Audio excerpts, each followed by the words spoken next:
Welcome everyone to the Authentic as Fuck podcast. My name is Sun. I am a marketer and I teach storytelling. And in this podcast, I help entrepreneurs coach them through kind of marketing questions and branding questions and whatnot. Today, we have Joe, all the way from Italy. Joe's a student and he wants to start a social media marketing agency. So let's have a chat. Hey, Joe, welcome. Hey Joe, hi How everyone. are you? I'm fine, thank you. All right, so let's get kind of maybe you can start with a little bit of intro from your end. What do you currently do, and what do you want to do, and yeah, what's your story? Sure. I am currently a student. I come from southern Italy, and I am currently living in northern Italy in Padua, which is a city 30 minutes away from Venice. I am studying Okay, media studies and marketing, and I have been a content creator for a year. I have managed and created content for um, a startup that operates in okay, art in the art world. And yeah, now I would okay. really like to start my own digital marketing agency, we can say. Digital marketing agency. So, what type of service are you thinking? Because that's like a very broad term, Yeah, right? So currently let's go specific into the yeah. currently I'd like to create design, so like content for social media, for yeah, basically social media, Okay. and maybe So you want to do yeah, like design. that? And probably I am also thinking about doing some SEO, some SEO Okay. services. Yes. Do, okay. Do you have a specific question today, or should we just Yes, I have a like? specific question. Okay, let's So start with that. it's about being authentic. Okay. So Okay. I know that you suggested this three process to which a personal brand should be like authentic. Okay. And you also mentioned that by being authentic, we may risk offending someone, and that's part of the game. Hmm. Okay, Yeah. so so does this apply? I mean, that shouldn't be the goal. That shouldn't be the I don't goal. think it should be our goal Yeah, to offend people, but I mean, it can happen, right? Like, yeah. If that happens, it's part of the game. Okay. Now, does yeah. this apply to um, a company brand too, or it's just about personal brand? Okay. If you want to hear my own opinion, 1,000% it should apply to company brands, It should apply. and it should apply to company brands Hmm. because I own an agency.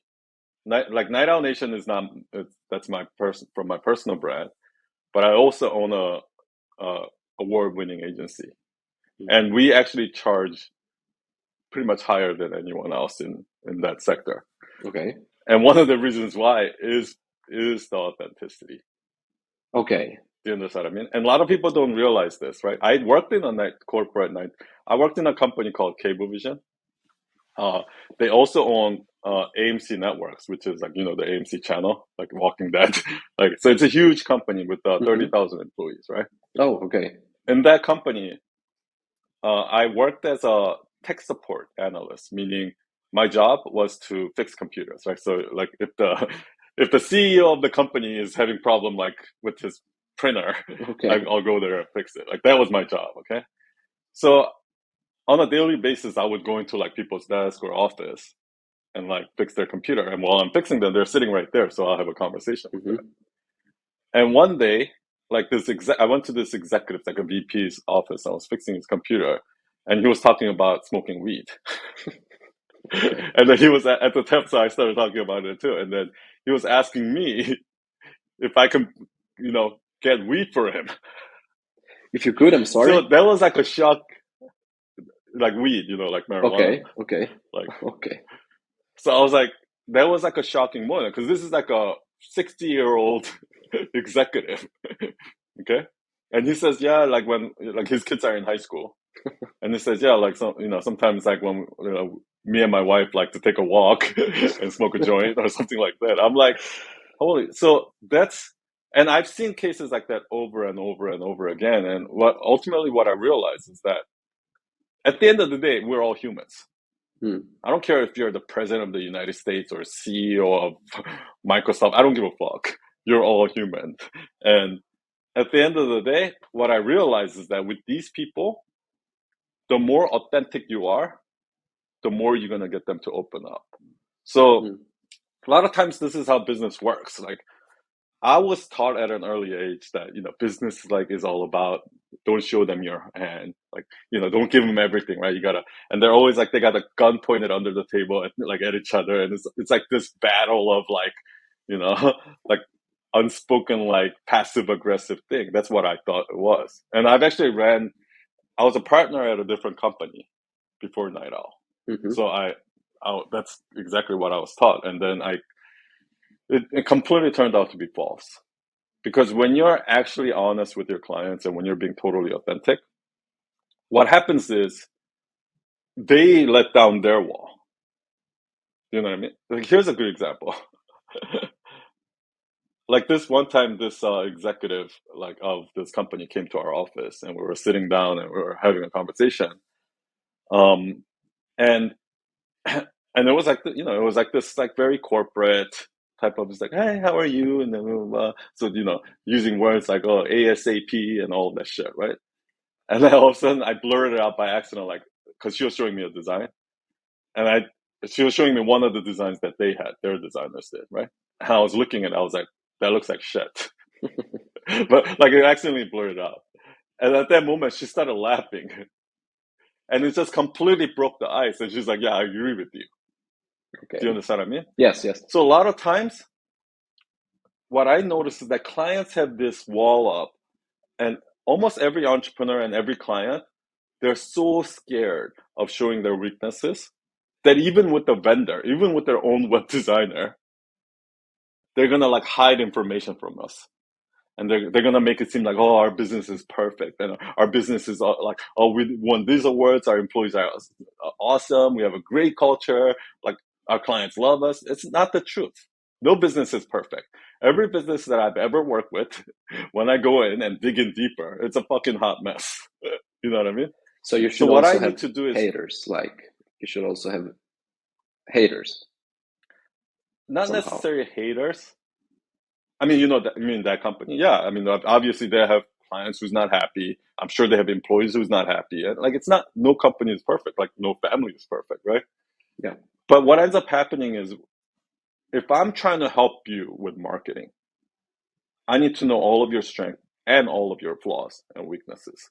It's the only way I can really authentically market you. You know what I mean? Yeah.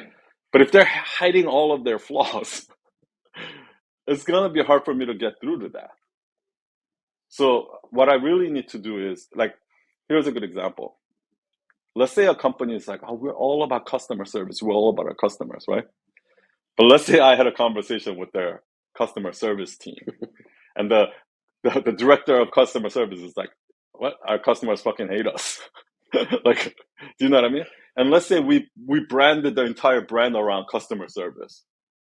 That's how it becomes a fake brand, and people are like, what the fuck? Like, there's a disconnect between what we're saying and what we really are, right? Hmm. And maybe their strength is not customer service. Maybe their strength is something else. Do you understand what I mean? Yes. So here's a more direct example. So what, before when we first started Night Owl, we shopped around at like 10 different web design agencies in New York to see how much they charge, how they sell, and all of that. Every one of them had the same exact sales process, and every one of them say, "Oh yeah, we're on time, we're on budget, and we're high quality." Okay, every one of them say that. That's why all of their messages sound exactly the same. The thing that stood out for them, for us, is we're going to be the most expensive proposal that you're going to get.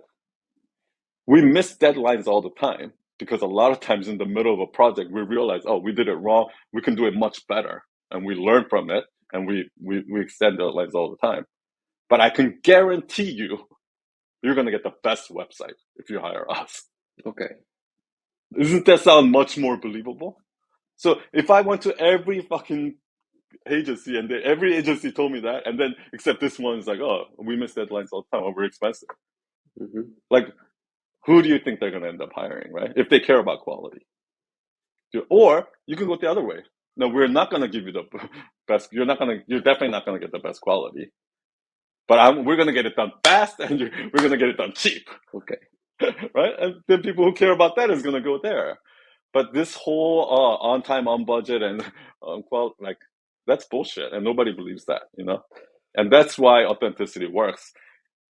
People think, a lot of people say bullshit, thinking that like their customers buying that bullshit. No, trust me, the customers can smell a lie. They can smell inauthenticity. They can smell bullshit a mile away. You understand? I mean, people are not dumb. Sure.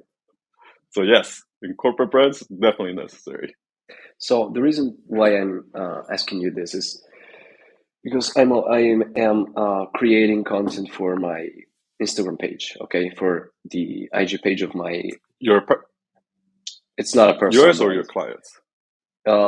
Mine. Sorry, yeah, for my Okay. digital marketing agency. Okay, so I am thinking about Okay. creating branded content. Okay, so I created this. I mean, posts talk about everything. They talk about leadership. They talk about competition. Many aspects of business. So I made a post a couple of years ago about leadership, and I also posted on Night Nation, the show and tell section. Okay. And this is a carousel. Mm-hmm. And I suggested people to be leaders and not bosses, because I wanted to connect with what you said in a couple of Sunday services ago. Okay. Yeah. So I basically, what I did in this carousel was to list and to describe in many different ways how leaders differ from bosses. Okay. So bosses are, I tend to describe bosses as someone who is, arrogant and mean, while instead I describe leaders to be humble and more, caregivers. Okay. Yeah. So at the end of the post, I wrote a sentence that made someone upset. And you can say it. Yes, it's that we tend to. Let's say it. So, yeah. Sorry? To give context to the audience. Yes. Yeah. Say sure, what sure, you sure. said so that we So can. the sentence went like, we tend to.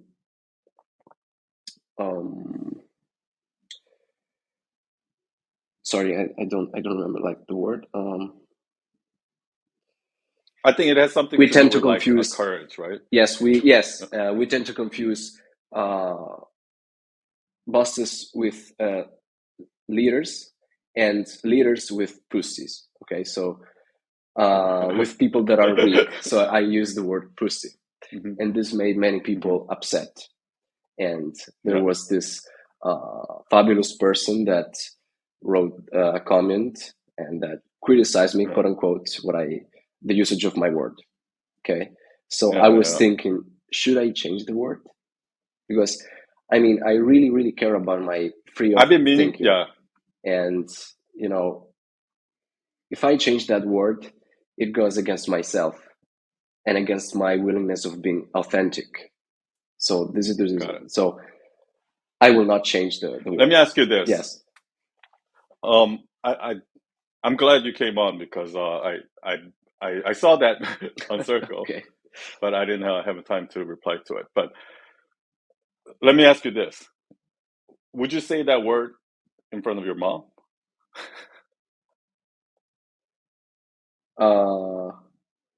Yeah. Okay. I mean, I here's the thing: like, if that's how you normally talk every day, and that's what you say, I think you should say it, right? But a lot of times, the reason why I talked about the 3 stages of authenticity, is this. The first stage is like when I was in high school and college, like I knew I was a loser. I knew I didn't know anything, and I was just like fake it till you make it kind of thing, right? Like Sure. trying to act cool and all that. But deep inside, I knew I was a fucking fraud. Okay. And then I got to a point in my 20s, mid 20s and whatnot, where I thought I was confident. I don't give a fuck what anyone thinks. I'll just say whatever the fuck I want, right? Okay. Oh, like I'll say shit like, "Oh, I don't mean to offend you, but," or or to be honest, like because whatever comes out there is gonna offend them, and whatever, you know what I mean. And it wasn't really. What happens is when you're in that stage, you haven't completely dropped your ego yet to a point where I don't care about what anyone else thinks. That's a lie. We do care. The reason why we even say that is because we do care, right? If we really didn't care, we wouldn't even say that. Why would we say, "Oh, I don't care what anyone else thinks"? That's a way for me to prove. I'm trying to prove myself. Like, why are you trying to prove yourself? If you really don't care about what anyone else thinks, you don't have to say that, right? You don't have to say to be honest, or you don't have to say I don't mean to offend you, or like so. And then I think finally you get to the stage of real vulnerability and authenticity, where you realize, because that's an armor. It's not really authenticity. What it is like you're protecting yourself. Like, I don't give a fuck. Blah, blah, blah. That's an armor. But then real authenticity comes when you put down that armor and know that, like, I do care. I do care if people get offended. I do care, blah, blah, blah. But this is so important that it needs to be said. Right? That I know, like, I don't want to hurt this person, but I need to tell them because it is the truth, right? For example, if somebody comes to me with a design that's terrible, and they ask me what do I think, right? The second stage person would be like, "Oh, what the fuck? Like, this is shit. This shit. Like, what the blah, blah, blah," right? But the other person who actually does care, and I don't want to hurt this person's feeling. I don't want to be a dick, or I don't want to be an asshole. We'll say it in a nice way. It's like, "Oh, like I think you did a great. You tried well, but I here's the things areas I think you can improve, and like here's how you can do that, or something like that, right? Where I'm giving them the truth, but I'm not trying to offend them. Do you know what I mean? Yeah. I think a lot of people mistake being authentic as being an asshole. Like, being authentic doesn't mean you have to be an asshole. Do you understand what I mean? So this is what I would say. I say fuck all the time but the thing is, I'm not trying to do that on purpose. I actually fucking hate it. Like, I just did it right now. When I watch back and I say it so many times, I get so cringe. I'm like, oh fuck, why did I do that? Like, I actually hate it. Do you know what I mean? But the thing is, it just came out at that moment. Okay. So yeah. So I mean, I think it's like, here's the real answer. I think the only person that can really know whether is this authentic or is this just me being an asshole is yourself. Nobody else can tell you that. So that's why I said, if that's how you normally talk and that's how you really are, then I think you should keep that. But if there's a doubt, then you know what I mean? Yeah, sure. Thank you. I mean, it's not that I always talk like that, but I with that word, I wanted to give power to the message, and sometimes, yes, maybe when I want to I see what you mean. Yeah, emphasize a message, I use curse words. I do that too. Yes. I use fuck Yes. when I really wanna, like, do that. And yeah, I guess if that's the reason, then yeah, go ahead and use it. I personally probably wouldn't have used it, me personally, just because if my point is to, because I think here's the thing. Even though I yell at people all the time, like, people don't come to me and say, "Son, you're such an asshole." Like, they don't say that. Okay. And it's because I think they can feel the true intention that like, when I'm yelling at you, like, I truly care about you. That's why I'm doing it, right? Like, that's why I use the word fuck. Blah, blah, blah. So I'm not purposely trying to do that. And the reason why I guess I wouldn't use that word is because I know that half the people will get offended. Like every woman will get offended, right? Yeah. And I'll be like, is that worth it? Did I really achieve what I wanted to achieve by offending people? Like, because sometimes, if you come up too aggressive, you're not gonna. So, and the reason why I guess I wouldn't use that word is because like it's not a word that I use every day in my Mm. own life. So I'm not gonna use it on a social media post just because of like fuck is a word I use all the time. Like that's just how I normally talk. So, but if that's a word that you normally use, then I think go for it. And what's gonna happen is most likely you're gonna probably attract a lot of male audience, but you might put off a lot of female audience. But if that's okay, if that's the real you, right? But the first thing I would ask you is like, is it really the real you, right? I don't want, I mean, I am really respectful towards women. And of course, I don't want to. Uh, It's better than saying "don't be a little bitch." is it better? Actually, no. Actually, you know what? I would say the word like because I use that word all the time. Bitch? I'll probably Sorry say, for it, "Oh, yeah. like yeah, don't be a bitch." Like because actually, no, I wouldn't say "don't be a bitch." I would say "don't be a little bitch" Yeah. because that's a word that I use. But I don't know. I don't know. Languages also evolve, right? Like Mm. something that something that wasn't offensive like 20 years ago might be considered offensive today or something like that. Yes. And even though I like to admit that I don't change, but I think I do change. I am influenced by the surroundings and things like that. And certain words like does sound a little bit more offensive. Like for example, when I was young, like I used to I was so fucking offensive. Like if if you took a recording of me and my friends talking when I was in college and then you just fucking play that shit, like I would get canceled like immediately, right? But then like now I think back, I'm like, I actually hate that version of me. Mm. It's kind of like when I go to in New York City when I go to Subway, I always like to see these kids like being extra loud. They have to cause a scene and they're like, oh, like doing all this crazy shit to like disrupt the people around because they want the attention. Do you understand what I mean? Like these are just young kids that are skipping school and they just want everybody to pay attention to them. Like, and I was like that when I was young. Do you know what I mean?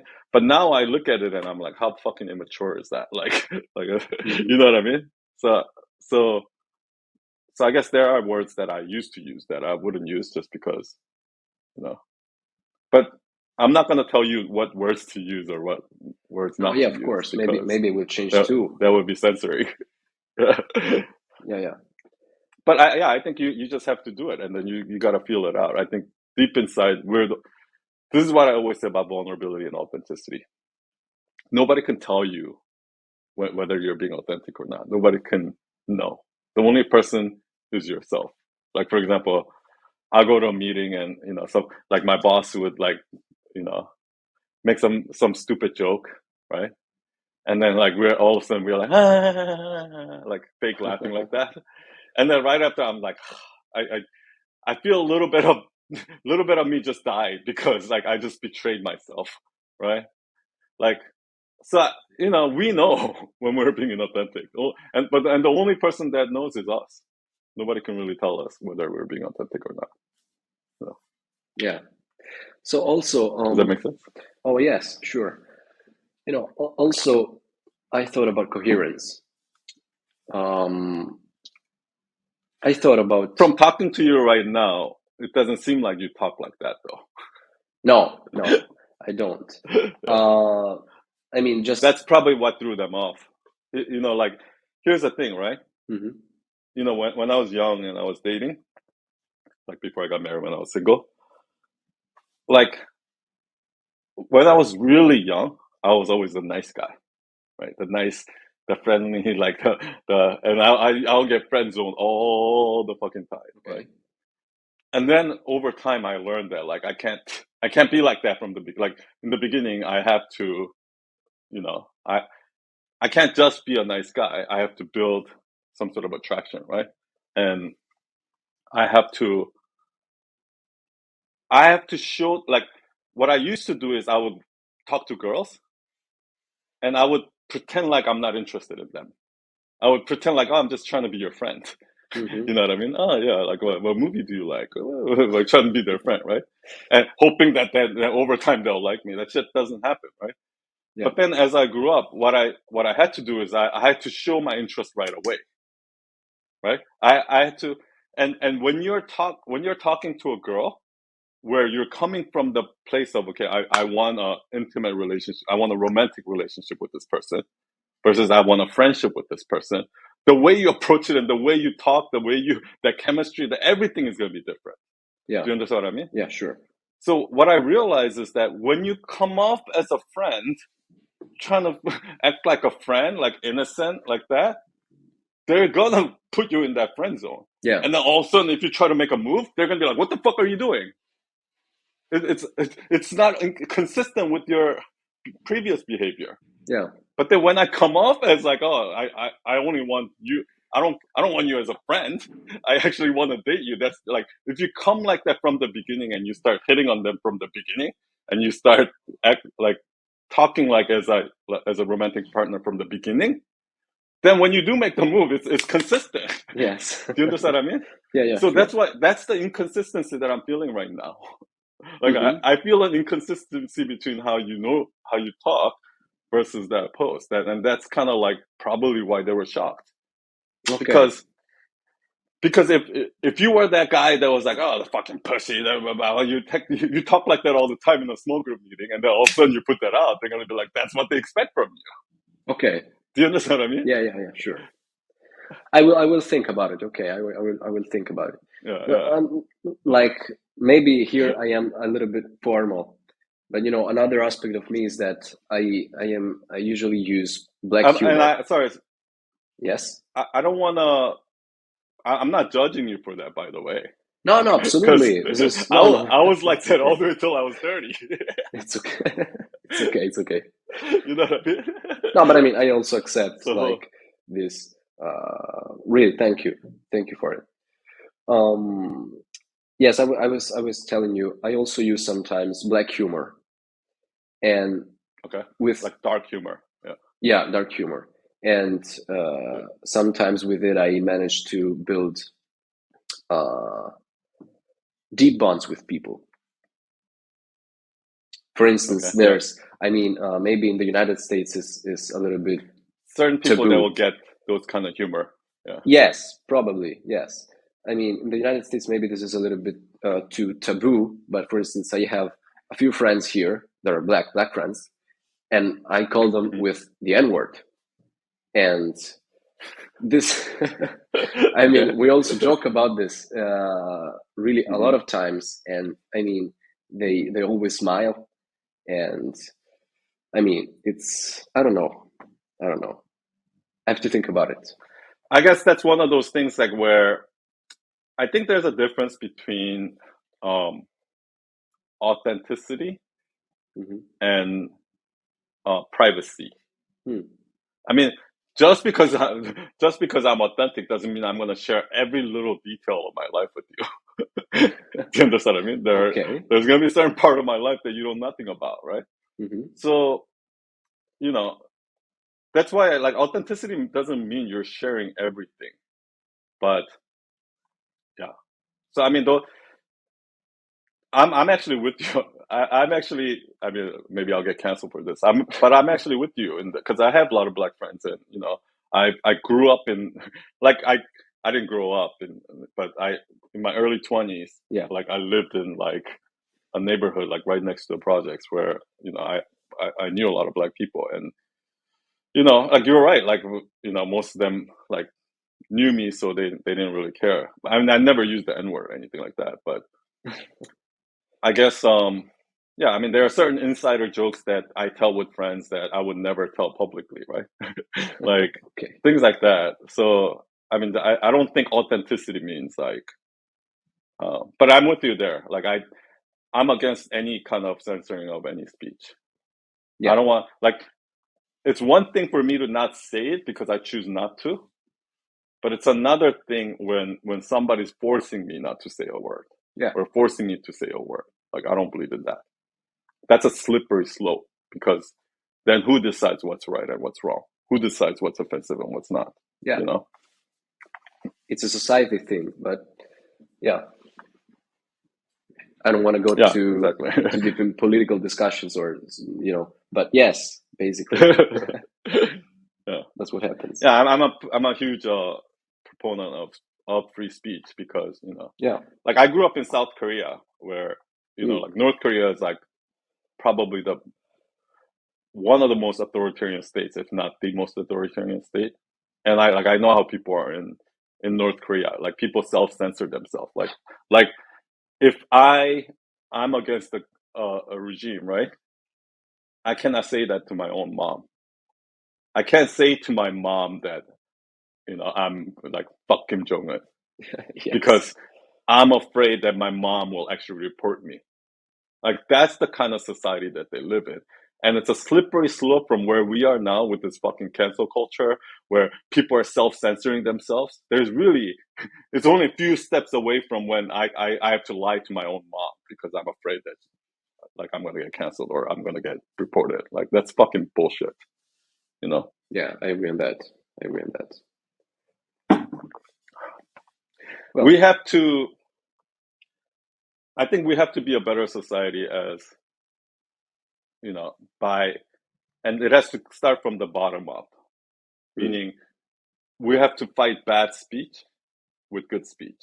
We have to fight hateful speech with love speech, not okay, from top down, bottom where these people decide what's hate speech and what's love speech and then forces you. sure. Like I don't believe in that top bottom approach. Yeah. So if I may, I'd like to quote a philosopher. He's called Zizek. Okay. Don't know if you know him. He No. told about he's a kind of Marxist. Okay, but Okay. however, he said that I think I know that. I know. mhm, he said that uh, politically correctness is something that may lead to dictatorship because when you are politically correct, you do not like you build a a system in which basically you're telling people to not say certain kinds of things, okay? But it's not about this rule does not come from a person or a dictator. It comes from society, and this is like a It's self dictatorship. censorship. Yeah. Yes, yes, and it's a worse kind of dictatorship. While instead, in a less politically correct word, we can also like make jokes about people, about their origins, about their history. I mean, there are many European people that come from like France, Germany, that always um, make jokes about my the color of my skin because I'm Yeah. I Italian. mean, The fact that they put that's like what we pineapple do, on right? pizza. Yes, I don't know when that stopped. yes, Like people used to make fun of my like, yeah, I make fun of Asian people, sure, and my that's friends cool. make fun of it. Like my one of my closest friends is Dutch, and he makes Asian jokes all the time. Like Yeah, he tells Gigi like that scene from like what's that movie when that Chinese woman in the store is like, hurry up and buy, or like, hurry up and buy, right? Like that kind of like he'll say that in front of all the time, and we laugh about it. It's fucking funny. You know what yeah, I mean? Because it's funny because it's true. yeah, sure, sure. And they always tell also like But there's a difference between politically correctness and what we have now, though. Because if okay, politically correct, okay, if 90% of the world thinks that's wrong, it's not funny, and they're gonna come after me, yeah, then yeah, let it be, right? Let the people decide. But what's happening right now is a little bit different because I can get fired from my job from it.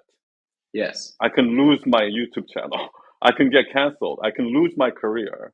And that's different because when your livelihood depends on it like that, people are going to self censor. Like, maybe I don't care about being mocked, but I do care about being fired and not being able to ever find a job and feed my family.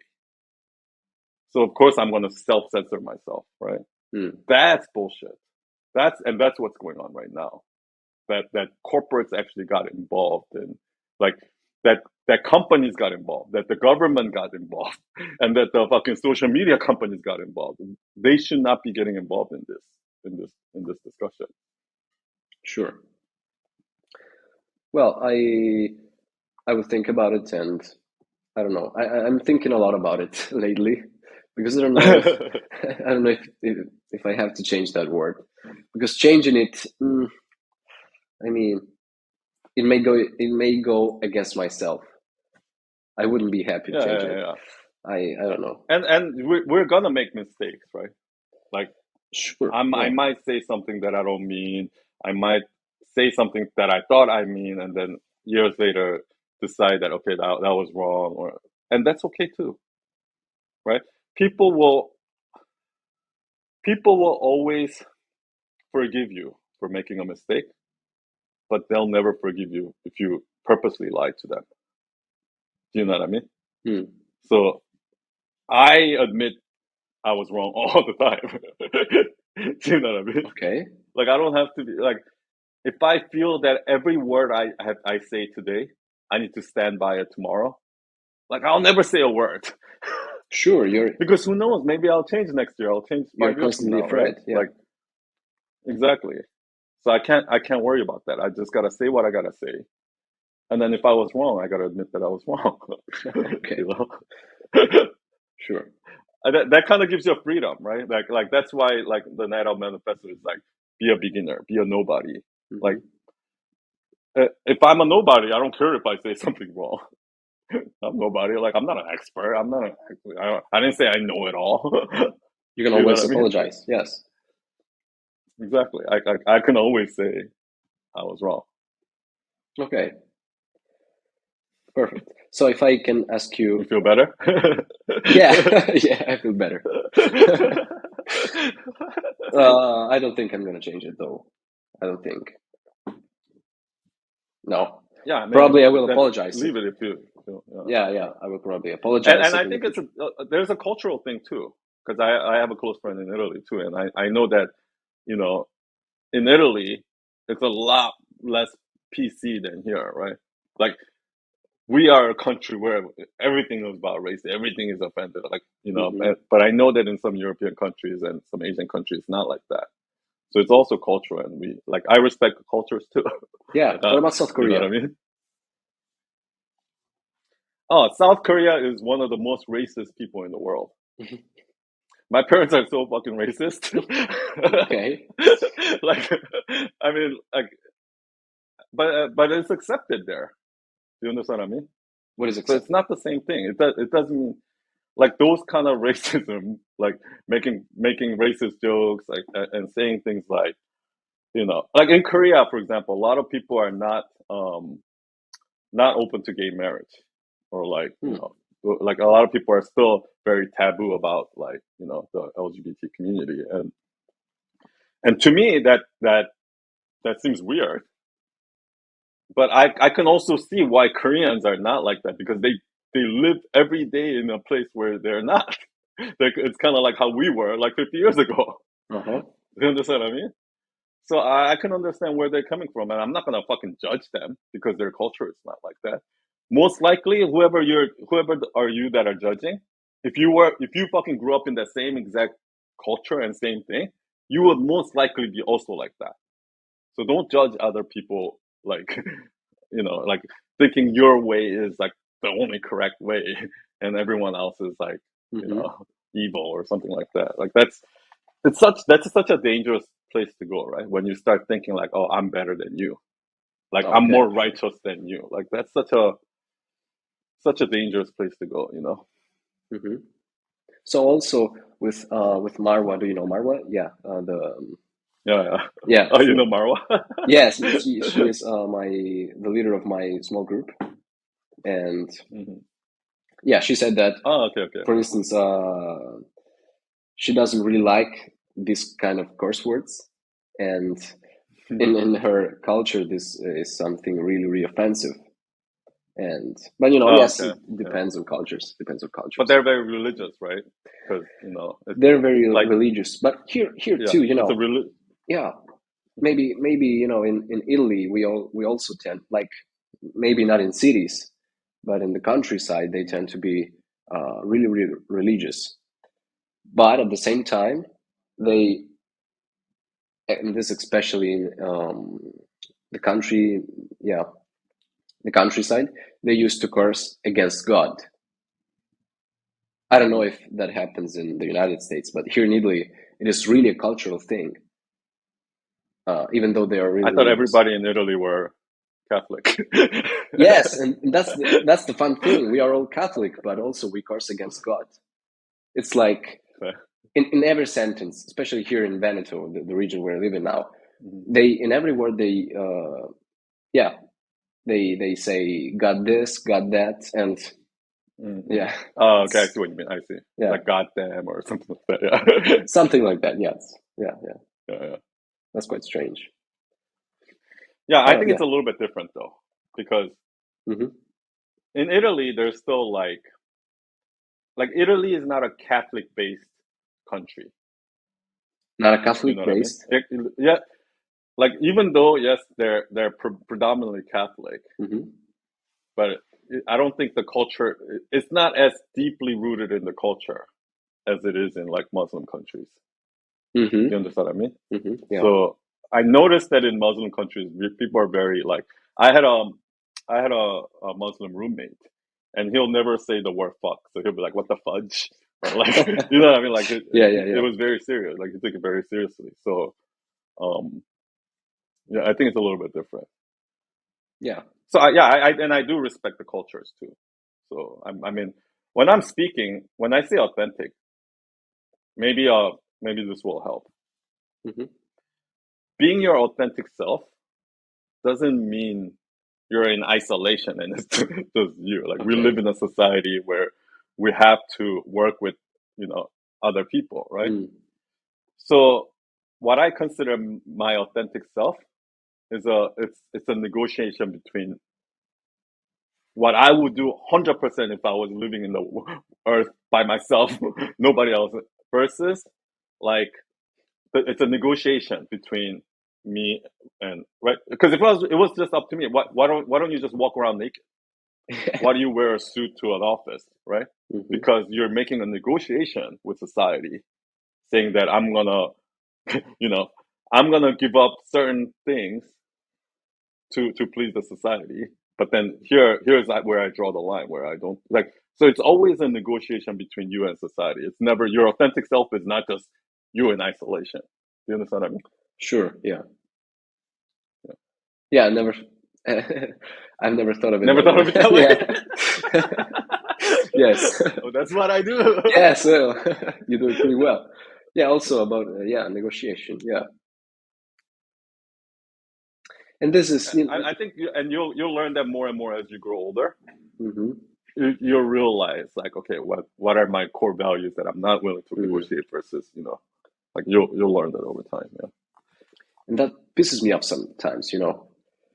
I mean, Yeah. negotiating. It's like you get to mm, low. Let me give you an example. Yeah. Sure. Let's say my boss is a evil tyrant. Okay. Okay, let's say I work in a company, but I need this job to feed my family, right? So, but I'm not gonna.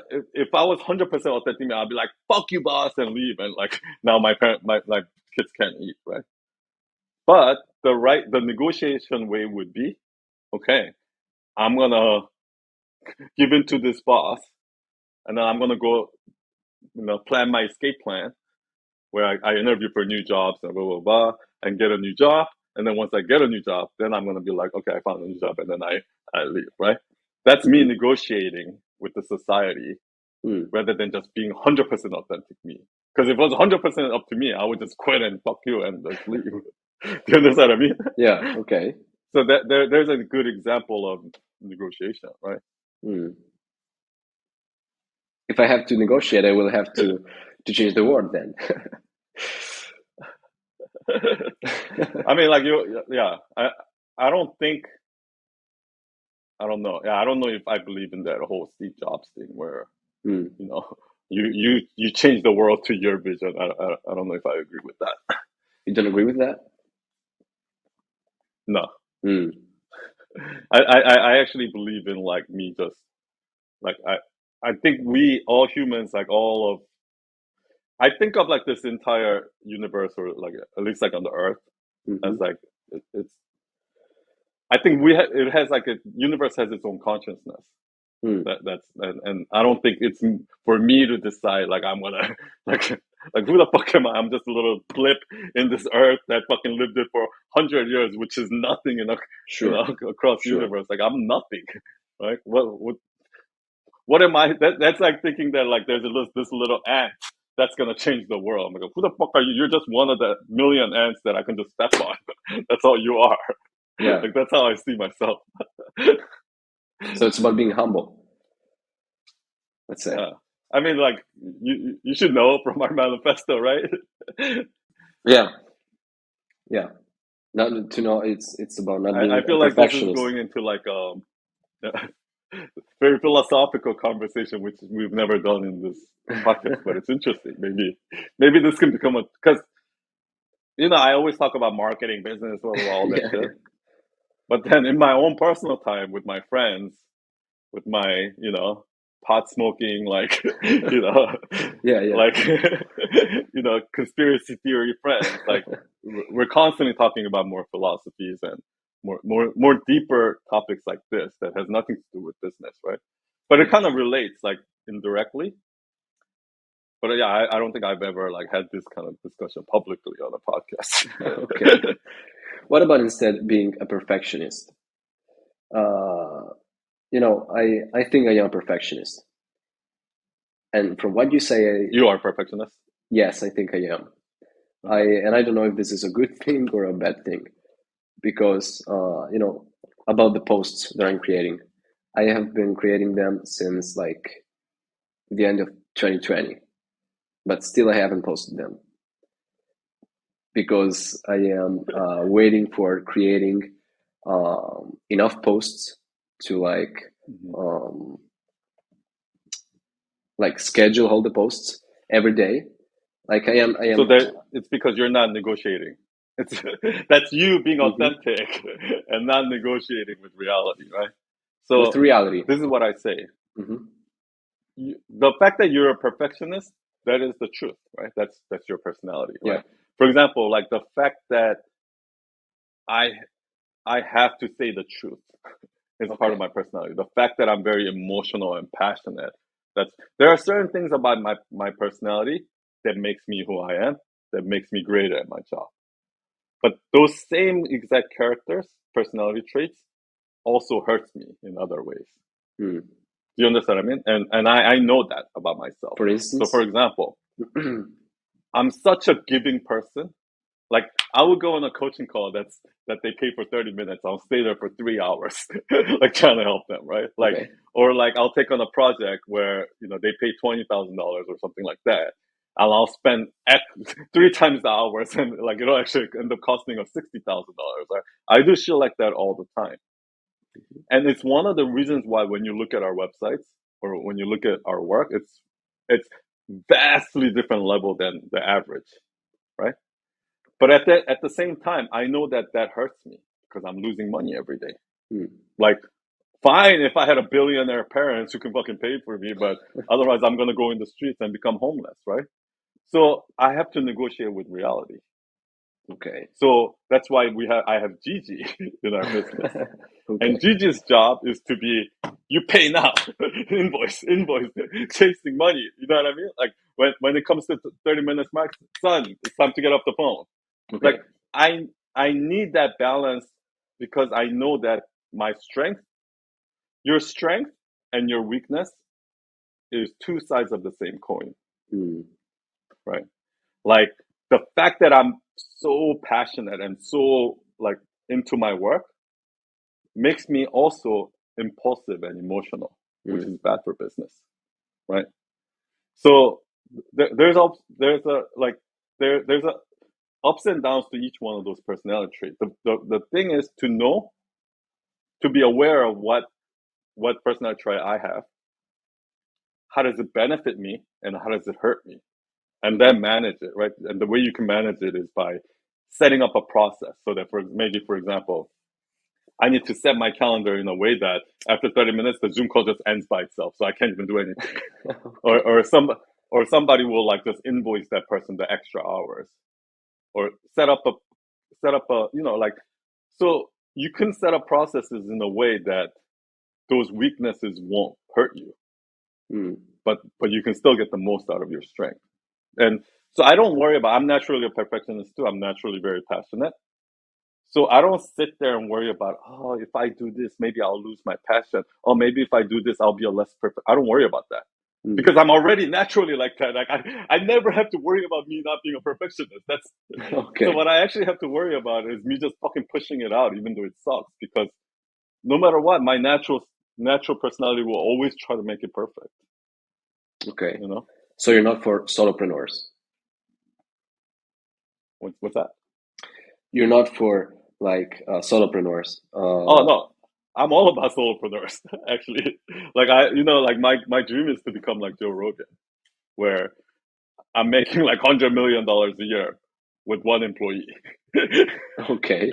Like that's my dream, right? Like, but the thing is, just because you're a solopreneur, like maybe you solopreneur doesn't mean that you're an island, right?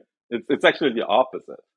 What's happening is with the modern technology, it's making it so that I can just do my job and I can outsource, I Okay. can outsource a business manager who's going to take care of all the commissions for me. I can outsource an agent, or I can outsource this part. I can outsource this part. Like, so that, I don't think solopreneur means that you're completely solo. It actually means you need to collaborate more with other solopreneurs Okay. who are really good at what they do, right?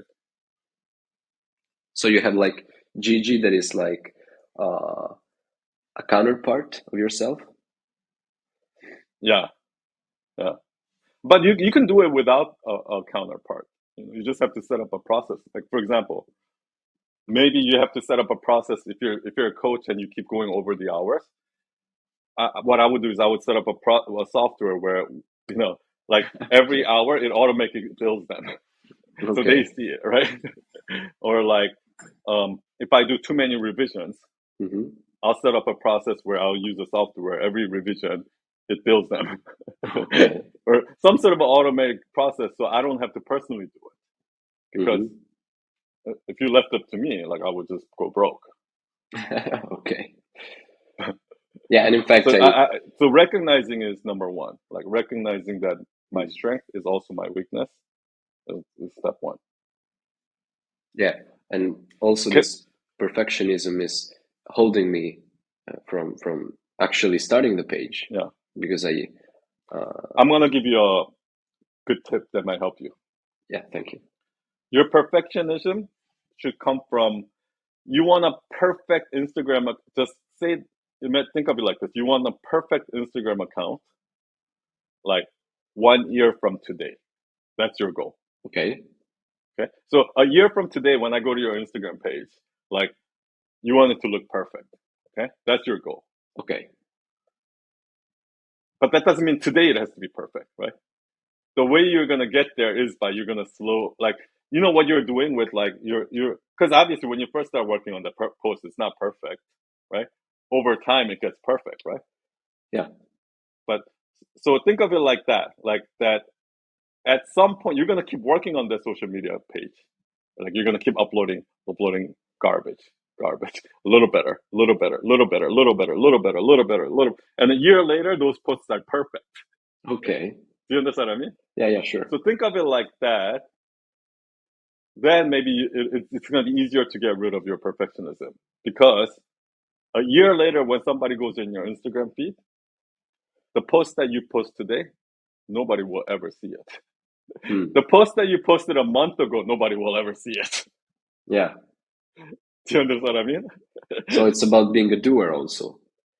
I remember that you made this difference between being like Steve Jobs and Jeff Bezos, because Jeff Bezos is like someone that Steve Jobs is a perfectionist, yeah, and Bezos but does even things. Steve Jobs had to, like, Apple shipped out a bunch of products that weren't 100% perfect.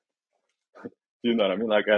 But then the fact that Steve Jobs is like that is a big part of why Apple is Apple, right?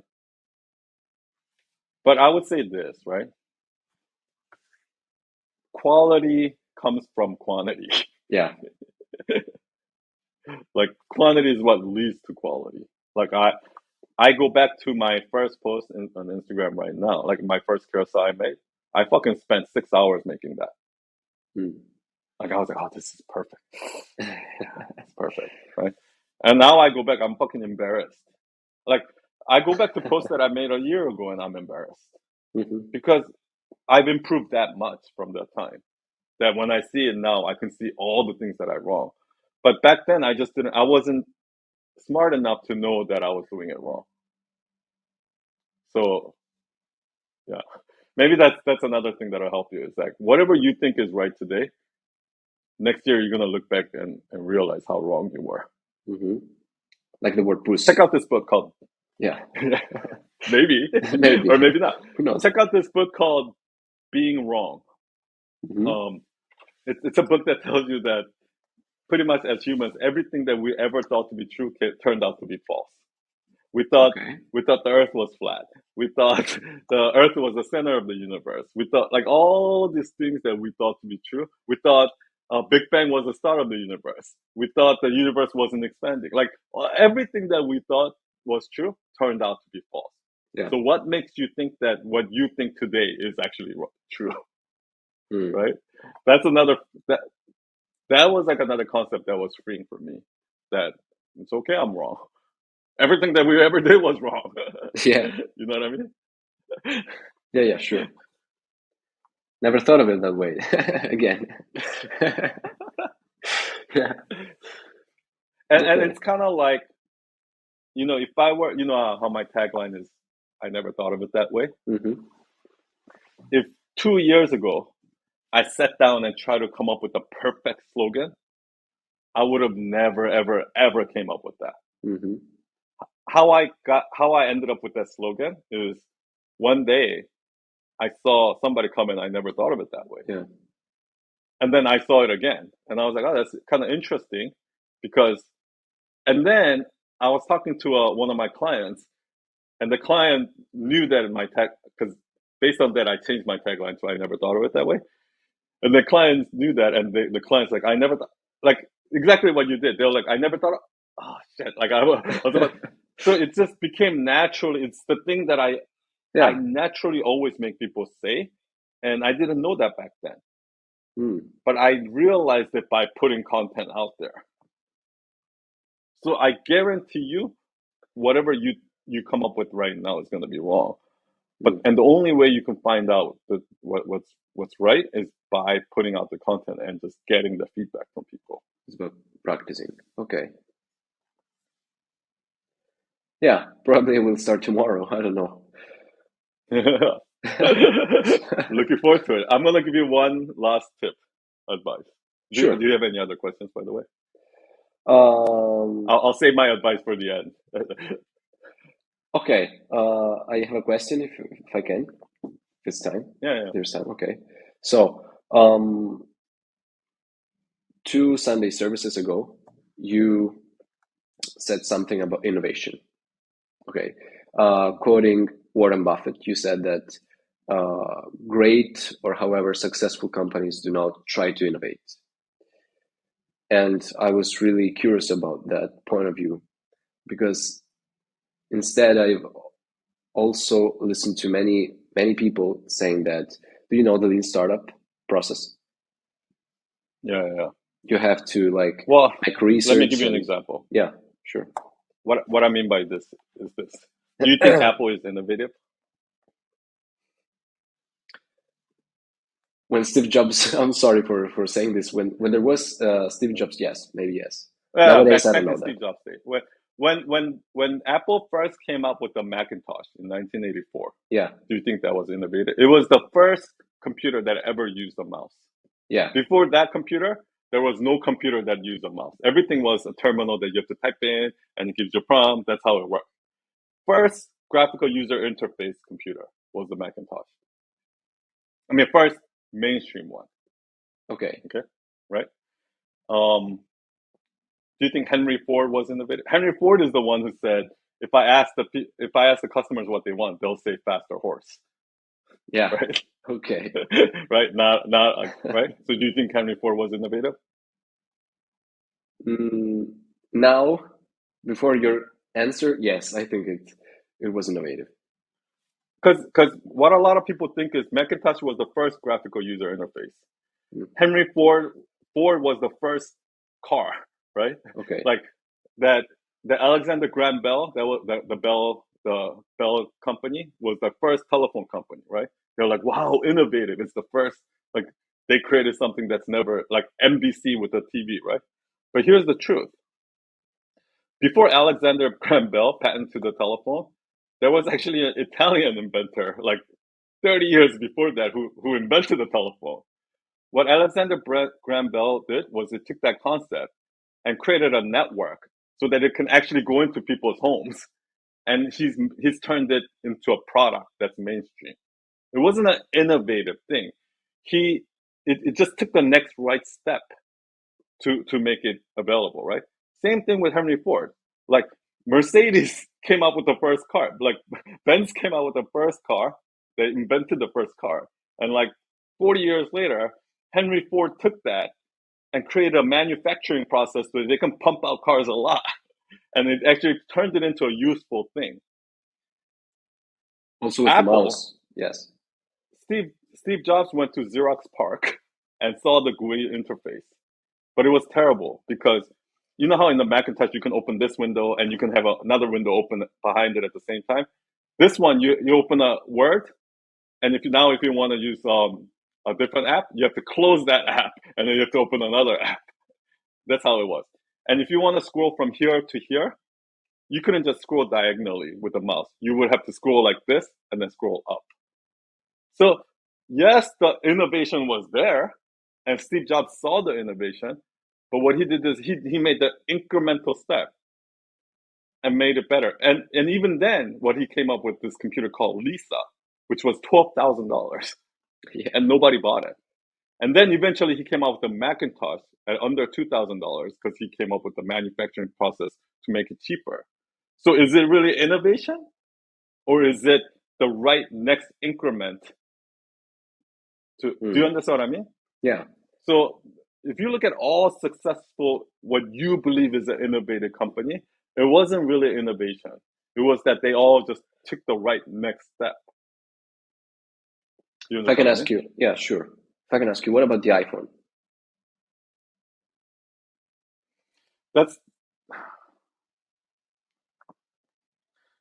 I guess, yeah, in that sense, yes, there are incremental innovations happening, but I want to say that wasn't really innovative either because the reason why Steve, because like they were gonna design, that Apple had been working on iPad for like 10 years before iPad actually came out. Yeah. So that was already a project that they were working on, but they shelved it because the technology just wasn't there. And then Steve Jobs saw this new piece of technology from NYU grad students, which was the touchscreen, like that you can do this and all of that. So once he saw that technology, but he saw that technology at the time they couldn't make it big; they can only make it small. And that's when he so was like, okay, let me actually bring the iPad concept and use now this technology is here. So let's create a phone. Mm, Do you understand what I mean? sure. So it was still evolutionary, but yeah, I mean, if anything, Steve Jobs is known for taking that bigger leap, right? Like if innovation happens like this, Maybe he takes like 2, 3 steps instead of just 1 step. Okay. But it's still evolutionary because like you could have never imagined the first generation iPhone. If you look at that first generation iPhone and where iPhone is now and where the world is now through like you could have never imagined that in your head, Mm. right? It just happened incrementally. Like who would have imagined that this piece of device that has a screen, a GPS, a gyroscope, and internet access would change the world, Mm. would create, revolutions in certain countries. It would create regime changes. It would actually influence the election. Who would have thought, Yeah. right? That like Steve Jobs didn't imagine that. Yeah. Do you understand what I mean? Yeah. Yeah. Sure. I just I just think that's how life works. You can't really predict the future. Mm. Like you got to react to it. You make tiny steps. What Steve Jobs says is this, and maybe I agree with him. Like that first iteration of the iPhone, yes, you shouldn't listen to customers. You should innovate Okay. because the customer at that point doesn't understand what that even is, right? But then the real work comes once you launch it. Then you listen to the feedback and you make incremental updates, right? Mm-hmm. So that's how he works. But we also have to understand not everybody's Steve Jobs, Mm. right? As much as everybody wants to think they're Steve Jobs. Like every fucking entrepreneur that I ever talk to think they're the shit. They think they're Steve Jobs. They think they're like, oh, I'm an innovative I'm an innovative like creative, and I'm also an entrepreneur. Like, no, you're not.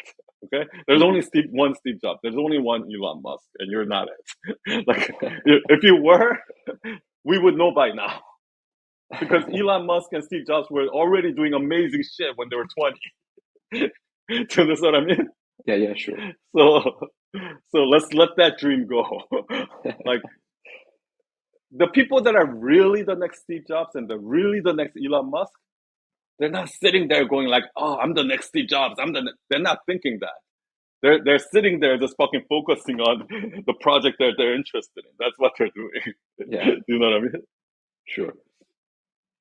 Yeah. Yeah. Yeah. Sure. Well, I will also check this. Yeah. It's it's really it's really strange. I feel like I've confused you enough today. No, no, no. I So mean, I'm no. gonna. That's clear. I mean, what do you think about the lean method? You know, which is about Oh, constantly looking for feedbacks by clients and incrementing your services or your products upon those feedbacks. yeah, no, I think that's super important in any business. Hmm. Like I Can I I actually ask if you think do that that? one of the yeah, that's what we do, right? At Night Owl. Like this is how Night Owl started. Okay. Before I go into that story, like what I actually think a lot of businesses that fail early on is because of that. Is that the entrepreneur thinks they're right, and they're like, oh, these customers, they're so stupid. They don't know better. That's why. Mm-hmm. That's not how it works. If they don't get it, that means you're the one who's wrong. You know what I mean? Like that's not how the market works, right? Like the customers are not. It's like what Gary Vee says, right? The market Mm-hmm. doesn't give a fuck the market doesn't give a fuck about your feelings, right? Like if you think you're right and they're wrong, okay, at the end of the day, they're the ones who are buying, so you're wrong. Yeah. You understand what I mean? So that's actually like a lot of entrepreneurs says, oh, we make websites this way because it's the right way, and all those people that are doing it that way, they're wrong, right? Okay. Okay, like see what happens. See if you're gonna see if you're gonna win that game. Okay, so that's actually the number one reason why entrepreneurs fail because they think they're right and they think the customer is wrong. And Mhm. and at that moment, instead of shifting their changing their mind and appeasing the customers, they put their foot down and they're like, no, I will not change. It's their ego. Like Yeah. I'm right, right? that ego is what kills most business. Mhm. And that again the reason why I put that. And I had that bigger than anyone else. I Okay. had the biggest ego, and that's why my business didn't grow for years. But here's the thing. That's why when I started Night Owl Nation, I did it completely differently. Like at Night Owl Nation, what I did was in the beginning, what I did was on Instagram, I saw this feature called Close Friends. Right? I was Hmm. like, oh, that's cool. So what I'm gonna do is I'm gonna um, charge people $5 a month, and I'm gonna add them to my close friends.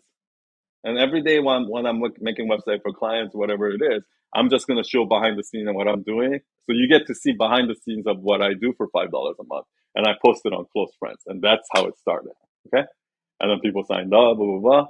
And then after a while, I was like, oh, it would be cool if I actually jump on a Zoom call once a week where I actually talk about some of this stuff, teach them about, like create a community, right? I was like, cool, so let's do a Zoom call once a week. And we did that 4 weeks in a row. And then after that, we're like, oh, let's just turn it into an official, let's have a platform where these people can talk to each other. And then we signed up for Circle. And then at that time, it was like, oh, we need a name for this. Okay, what do you guys think of Cool Kids Club? And then Gigi was like, no, I don't really like it. Like, what? And then people suggest different name, and one of the name that you know that was suggested was Night Owl, right? And then so I did a poll. Which name do you guys like? And everybody picked Night Owl. I was like, okay, let's call it Night Owl Nation. Like, you have no fucking clue how we evolved to where we are today. Yeah, Like, it was nothing like that on day one. You know what I mean?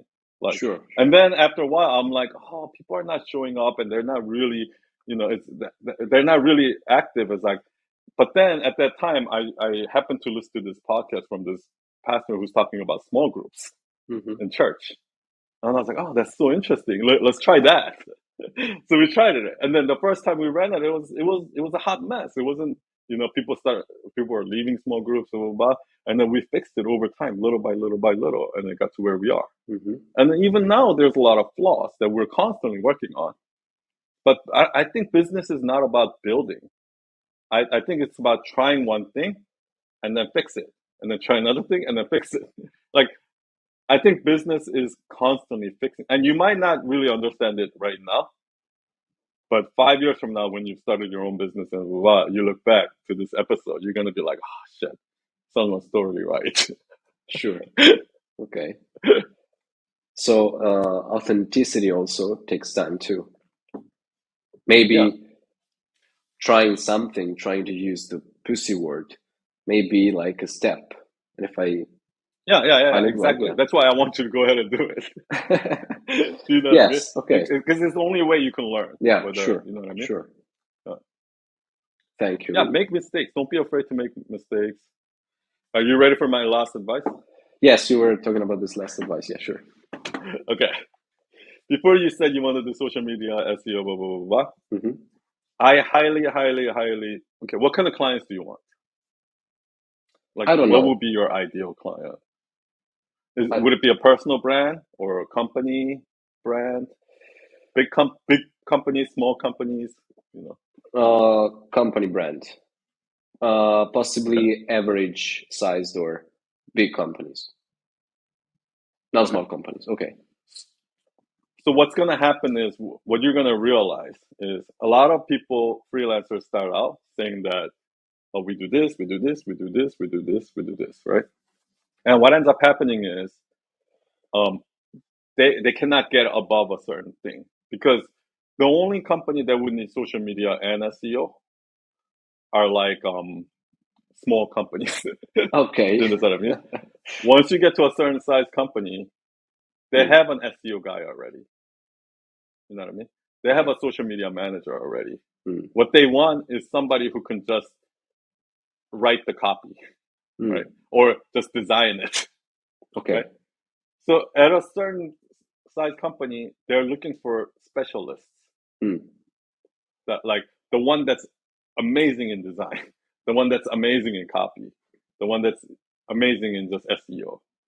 So the way you get in the door is actually not by generalizing. The way mm, you get in the door is by specializing in one thing and try to become like one of the best at that thing.